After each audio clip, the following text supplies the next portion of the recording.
G'day, it's AJ coming to you with another strategy that conscious human leaders apply in order to become even more great. And that is that they banish mediocrity. You know, all too often in our modern busy world, we start to let what Robin Sharma calls a little bit of mediocrity creep. We often let some things just slip because we're juggling too many balls. And so what happens is if we let, say, our health and fitness creep, or maybe we're letting some relationships have mediocrity. Maybe it's in your meetings and the way you handle your board that you're starting to notice a bit of mediocrity creep in. And what happens when we allow mediocrity in any one area, we start to see it creep into many areas. So maybe it's your team meetings. Maybe you're having team meetings and whoever's on Zoom or in the room, if you added up all of those salaries, you know, if you've got 10 people in the room, then that might be a $3,000 or $4,000 meeting.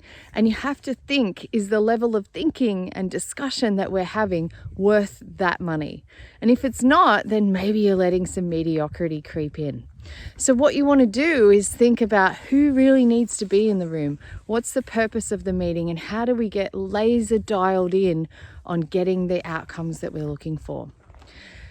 Other areas might be your health and well-being. Maybe you used to do some kind of fitness every day. You've gotten busy, you've been traveling with work and you think, oh, I'll just skip it this week. Well, that can start to allow mediocrity to creep in. Maybe it's your level of thinking and it's always worked for you and you've always gotten by, and so you're not challenging yourself to learn and grow anymore. What can happen is if we keep reading the same books that everyone else is reading, if we're talking and watching the same news and consuming the same thing as everyone else, we start being mediocre.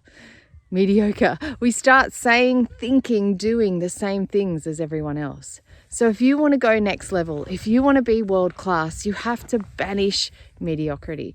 You have to go next level. You have to be world class. You've got to think different, be different, and go that extra mile that really, really matters.